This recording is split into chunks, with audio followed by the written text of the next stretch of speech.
right, let's get down to highlighting the latest releases of what's out in gaming for this week. Starting off with perhaps one of the most highly anticipated games of this year, Death Stranding 2 on the beach. This is Kojima's next signature game in his roster, one that continues the story of Sam Porter Bridges. But this time, not just crossing America, he's headed across a hauntingly beautiful, broken Australia, trying to hold humanity together while wondering if the original mission to connect people and to connect the world was even the right call to begin with.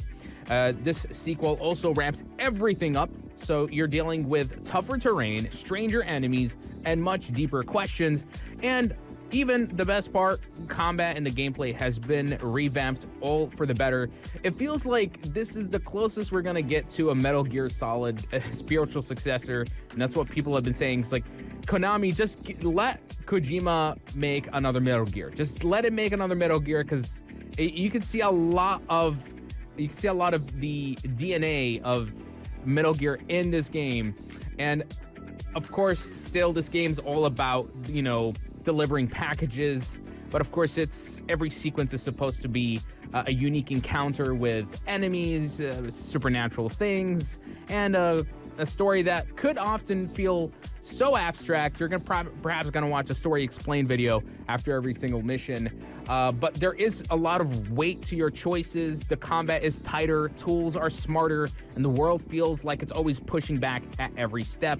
And people are even claiming that Death Stranding 2 is officially the first ever next-gen game on the PlayStation 5, one that actually utilizes that console's hardware prowess to basically deliver on the graphics, on the gameplay, and the immersiveness. Kojima brings in an dream team cast and a newly layered narrative that reflects on a post-pandemic world with all sorts of eerie questions that are to be answered.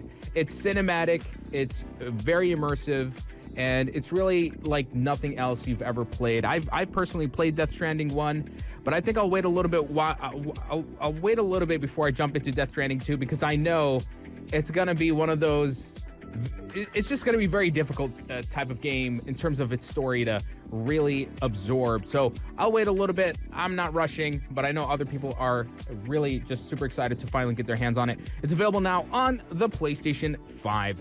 Then we have an interesting little indie horror game that I found on PC. This one's called NEDRA, and it drops you in the middle of a frozen nightmare, an abandoned Soviet base in Antarctica with an alien presence lurking beneath the ice and month of night ahead.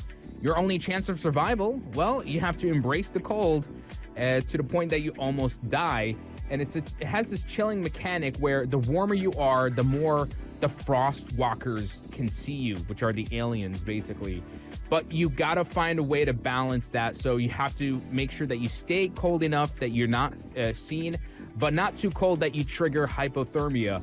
And also with, trying to scavenge warmth just long enough to survive, solving the mystery behind this abandoned facility, and keeping your body just cold enough to stay hidden. It's a really interesting survival horror gameplay loop, and it reminds me a lot. It feels like this takes heavy inspiration from John Carpenter's The Thing, 1984.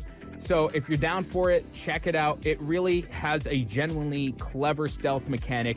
And this game is called NEDRA. It's available now on Steam. Then we have another indie horror game. Yes, I have a thing for these games. I would love to give them some more spotlights. This one is called Them, and it takes the classic creepy arcade idea and cranks the weirdness way up. You play as a kid named Tommy, a 9-year-old who stumbles into a 90s game club that quickly slips into something darker and surreal. You're not just playing games, you're trapped in one, flipping between the eerie 3D exploration perspective, then into a 2D platformer that reveals Tommy's fears piece by piece in the arcade game that he's playing.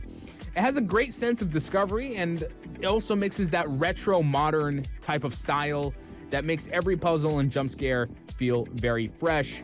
If you're down for something that is nostalgic but also feels quite modern, it's playful but scary at the same time, then check out Them. It's available now on PC, specifically on Steam. And those are the latest releases of what's out in gaming for this week. If I missed out on anything, do let me know. So many games, so little time to cover everything. But if there's something that you have been checking out that people don't know, you want to give it an honorable mention, let me know right here on the Evening Buzz. And that pretty much wraps it up for this hour. Thank you so much for tuning in, and we'll see you guys on the next episode of the Evening Buzz every Friday, Saturday, Sunday, and Monday from 8 till 9 p.m. only here on Pulse 95. This is Mikail Atiyeh signing out. Have a good one.